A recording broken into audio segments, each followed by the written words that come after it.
All right. So this is my trip to Port-en-Bessin in the Normandy region of France. And, you know, it is a beautiful little town. And I'm looking at my photographs here. And it is really sort of like a, let me see if there's a mark there. All right. And it is a beautiful town. So back in September of 2005, we went on a trip to Paris and other regions of France. My brother is a real history buff, and we wanted to go visit Normandy and Omaha Beach, and also Mount Saint Michel, which is the old abbey on the rock there, which is a beautiful place, man. We really, really loved it. We had a great time. And it was you want to say it's a once in a lifetime trip, but I hope to make it back again someday because it's worth it. We stayed, of all places, in Port-en-Bessin in the Hotel Eisenhower. Now, you get there by train from Paris. It's like, if I remember correctly, it's a couple of hours. It's really not that far. The train ride is really nice. It was my first time being on a real train, and it's fun. I enjoyed it. There's big windows. You can see the countryside as you go by, and it is really just a nice ride out there. We were in, Port-en-Bessin and no problem. The train station is kind of in another little town. I forget what it was. Let me look it up here. But it's very easy to catch or grab a taxi from the train station to the place, to the town itself. I'm trying to think here real quick. Port-en-Bessin. The train stop is in Bayeux, and then you take the train or grab a taxi to Port-en-Bessin. So it's really a really nice. The other, just as a side note, the other place that I want to visit up in that part of the town or the world in France is there's Cayenne, of course, and then there's another little town that is where Monet painted, and I'll look that up later. But it's up in that part of the world, up in northern France. But it's where Monet stayed, and he painted a certain church cathedral like a ton of times, like 30 times. So we ended up in Port-en-Bessin, and then we ended up also going on a day trip to Omaha Beach, just for a few hours, and then back to Port-en-Bessin, and then off the next day. And there's some pictures in here too with that. But we stayed at the Hotel Eisenhower, and why I would recommend going here is this. We were in Paris for a few days. The way that our trip ended up being is like we were in Paris for like 4 days, ended up taking the trip up to north to Normandy for another few days, like 3 or 4 days, and then came back down to Paris for the rest of our stay for another 3 or 4 days. And I recommend that because Paris is just so big. It does have a lot of noise depending on where you stay. There are places you can go to get in Paris, possibly away from the traffic and the tourist spot. But if you can, and if you are in some way interested in history and World War II, you have to go to this little town. I believe it's in the movie The Longest Day. If you're into World War II, that's a great World War II movie. It's about the invasion, D-Day invasion. And of course, what happens is that France is obviously, at the risk of overstating the obvious, France is an old country, right? We live in a new world, or I live in a new world. So we really don't have this kind of old colonial sort of old architecture. You do have to start off, if you want to really see what it was like in colonial days, you really do have to start off going down into Mexico. And in places like, obviously, Mexico City, But if you start to look in the state of Veracruz, where and part of the Gulf of Mexico as well too, you start to see where the Spanish landed and where the colonial architecture started off in the New World, and then of course in the 17 and 1800s you've got the northeast of the eastern border of the United States, if you want to stay local. But this type of architecture you're not going to see too much unless in the New World. And it's fascinating. And people live here. This is an actual town. And I believe they've got to make some of their money on tourism somehow. It looks like there is a sort of fishing economy here, with maybe a little bit of World War II stuff, like historians. We didn't really get a chance to look into possibly some kind of, boat ride or historical tour around the place, but it was beautiful. And again, it looks like it's a lot of fishing stuff that goes on here, and I love it. It is a must stop again if you want to get away from the old sort of, the new city, of course, of what is Paris, and then you want to kind of get away and go up into the countryside. It's really worth it. I really don't think there's going to be, if you do plan your vacation, I don't think that you're going to miss out, or you're going to spend more money than normal. It doesn't seem like the bus rides or train rides are pretty inexpensive. The hotel seemed pretty inexpensive, and you could just spend a day in Paris, or I'm sorry, in Port-en-Bessin, walking around and looking at just really historical stuff that, of war, the ruins of war, if you will. There's a couple of things you can go visit, but the main part really is sitting on the beach or sitting somewhere on the coast, and then just kind of imagining what happened during, what was it, 1941, 1944, something like that. Let's take a look. D-Day year. It was June 6, 1944. And sort of kind of figure out what these people had to go through in order to win war or start turning the tides of war. There is Omaha Beach is very big as far as the coastline goes, and just thinking about how you plan an invasion using that territory, to me, just seems absolutely nuts. You can go there's some bunkers in Port-en-Bessin. There's a bunker. Some of this stuff was actually built by the Germans first, I believe, before they started going into, before it was taken over by the Allies. But it's all, you really think about the effort that went into this place, and you really start thinking about how something so disgusting as war happened in such a beautiful place. You think about these things all the time. The other weird thing that you don't think about, there's two weird things that you don't think about when you are in that part of the world. This is officially, that was the furthest I've ever been from home. The furthest north I've ever been, I believe, if I take the map and look at it and double check my math on that, to where the time difference obviously makes a difference, but the way the sun sets and rises is a big difference.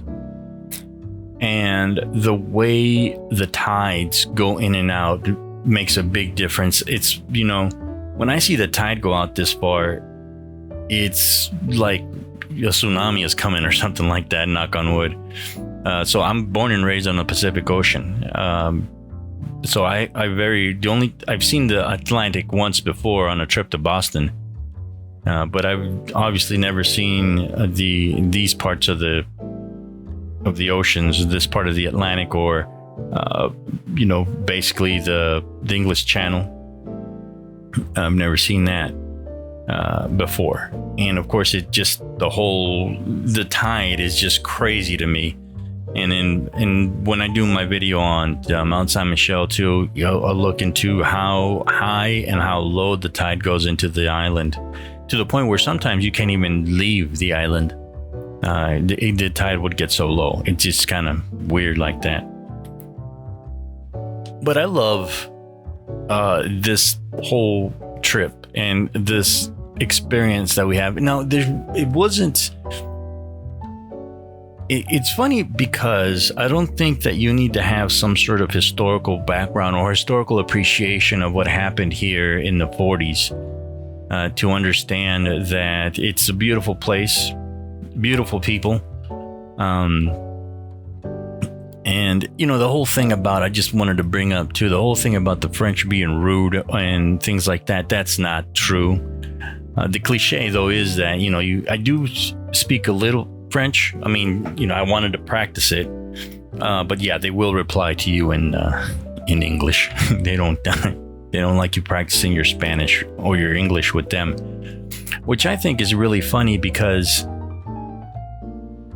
when you go to Mexico, when you start to speak Spanish, people light up and they appreciate the fact that you are speaking Spanish, and that they will try and they will answer you in Spanish so that you can practice.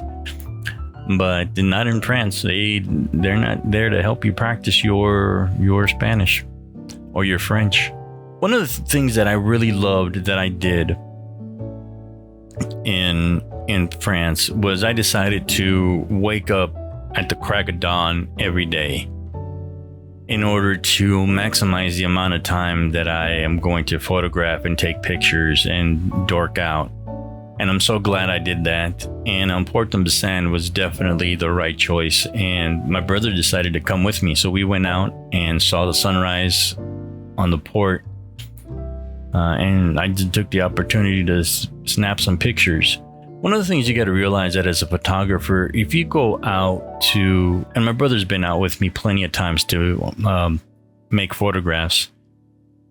So he kind of knows the deal. But one of the things that you've got to do is, if you're a photographer, and this is the perfect trip for us here, and is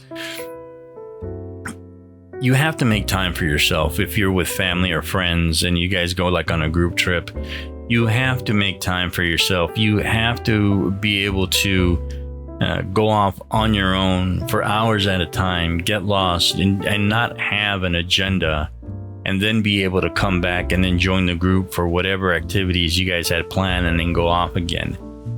I was very lucky in the fact that I was the only one on this trip that hadn't been to Paris and France before. So everyone else was still like, you know what, I'm going to go do my thing here.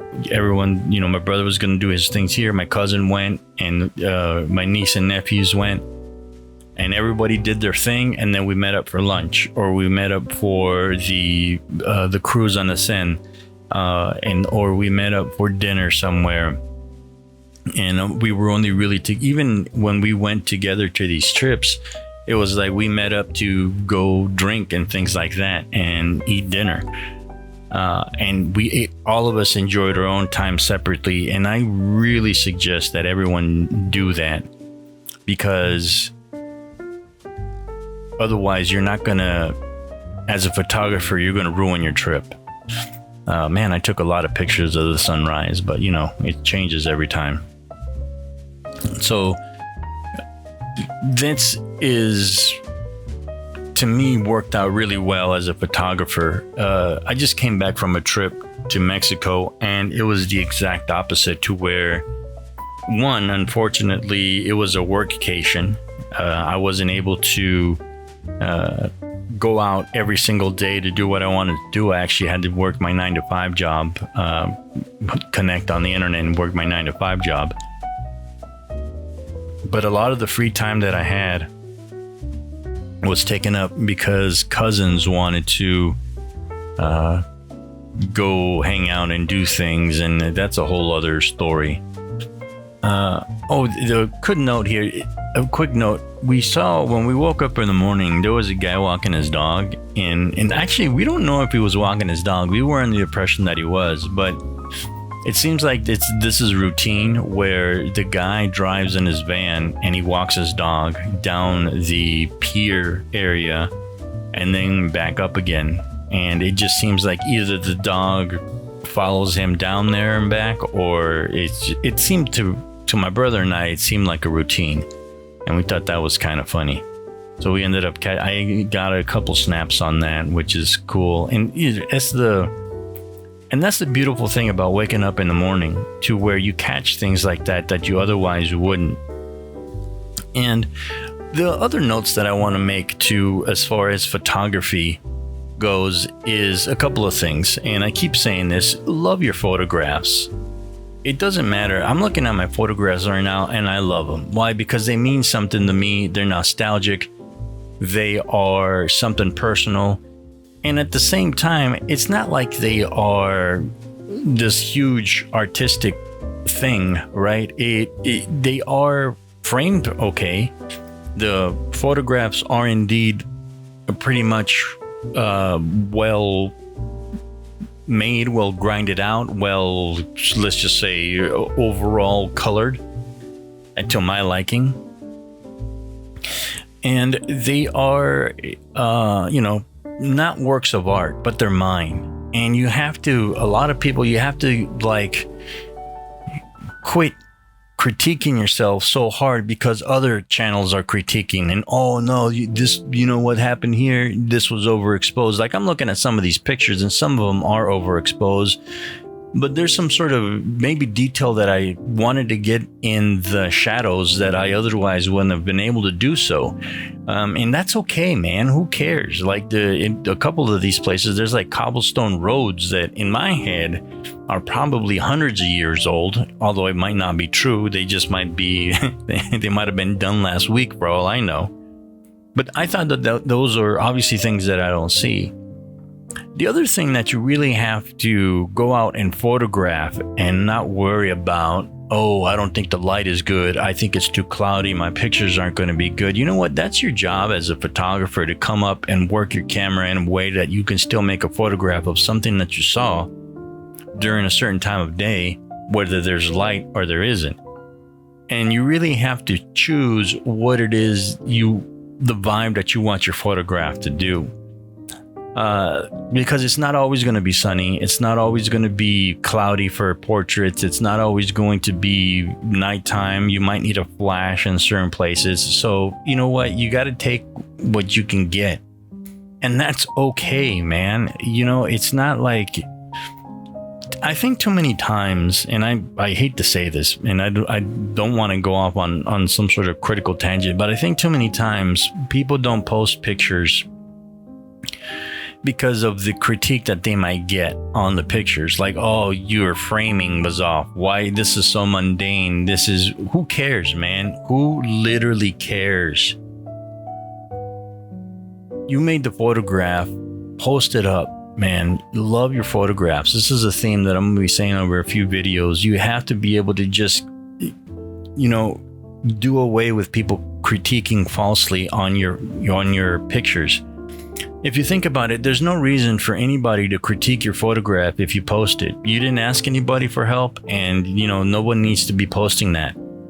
Erase the comment and block the person. Any great photographer or any halfway decent photographer is going to say one or two things: great photograph, or I like the idea, or even maybe add I love the vibe here. No one's going to say, you know what, why did you take this photograph? It's so mundane. And then, you know what? Who cares? If they don't see it, that's fine. At the end of the day, it's your photograph. You framed it.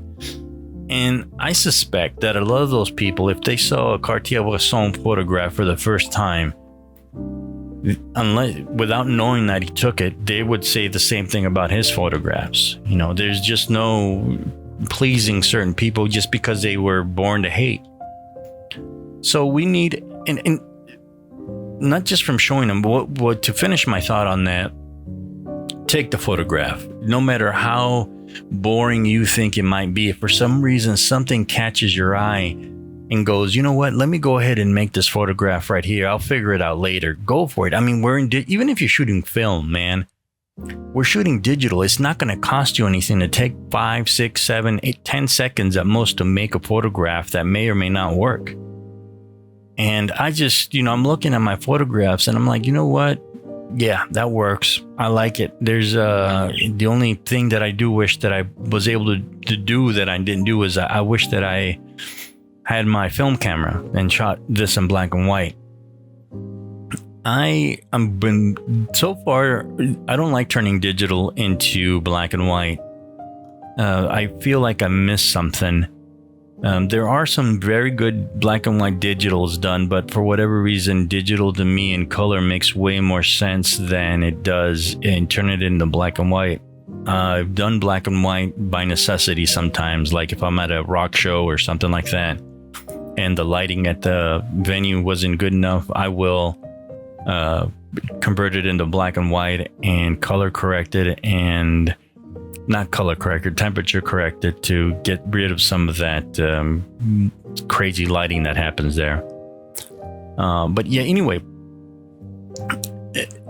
you have to go to Port-en-Bessin. It really is serene to a certain point where you just go there and you can more or less live a quasi countryside French lifestyle.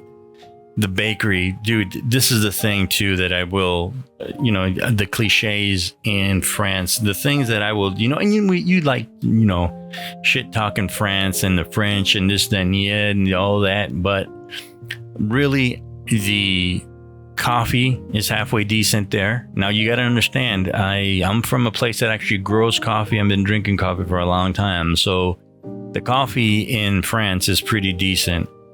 But the bakery, man, my pain au chocolat, dude, that is next level. The bakeries in France, you cannot compare. I love Mexico. I love what we do here with our sweetbreads and our conchas and our cuernitos and things like that. But with the croissants and the pain au chocolat, and my breakfast was café crème and pain au chocolat every morning, anywhere I can get it, because just about everywhere you go, it was delicious. And the cheeses, and they got wines too that are very, very good, don't get me wrong, but the coffee is pretty decent. But the bread and the cheeses and the butter, those things are incomparable to what I have held near and dear to my heart here. Because in Mexico, you can get great cheeses too.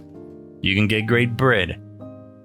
But at the level of the French, I'm sorry, we're still just a couple notches down from them. And if you go, you have to eat that. And even if you're on a carb diet, break it. It's worth it. At least have once or twice. You have to experience that. And there's a lot of other good food in France. Don't get me wrong. I mean, France, it takes a lot of what the rest of the world does and it makes it their own in a way. So the cuisine in France is very good. I mean, even sometimes you just want to dumb stuff down and want to have a cheeseburger and fries. Now, that's the only thing I do critique. The French fries, ironically, were not as good as the French fries in Mexico. And that's a whole nother story. But the cheeseburgers, man, you go to a restaurant, they cook them up right, man. If you want to just have some low key burger, don't go to McDonald's. I did the error. Don't go to McDonald's, but go get a cheeseburger from a restaurant. Just about anywhere, they're delicious. Anyway, this was my little day trip in Port-en-Bessin. Hold on. Let me give you the full name. It's the name of the place isn't just Port-en-Bessin. It is Port-en-Bessin-Huppain or something like that. Let me get it right for you, because it's not fair to Port-en-Bessin, to be quite honest. It's the complete name is there might actually be two spots. It's Port-en-Bessin-Huppain, Huppain. I think it's pronounced Huppain. Don't quote me on that, but that's the complete name of it. And I suggest it's a great trip. And one of the reasons that I decided to make a video about this little trip is obviously I wanted to show off my pictures. Don't get me wrong. That's one of the things. But two, I wanted to bring a point to it because I don't hear too many people going and making it a point to go to this place to just hang out. And that's all it's for. You just go there, you hang out, and some people don't speak English. And then through signs and things like that, you're going to make yourself known, and through Google Translate. But some people do. Don't get me wrong. You just go, hey, I need to go to Omaha Beach. They know where to go. And, I need to go to Port-en-Bessin, and they know how to do it. Anyway, that's one of the reasons I made a photo. I don't hear too much about it. And how I'm sure my brother ended up, he's the one that picked the destination. And I'm sure a lot of it had to do with Hotel Eisenhower. All right, take it easy. Till the next one. La qualité. Ça c'est une 40 km. Machallah, hein.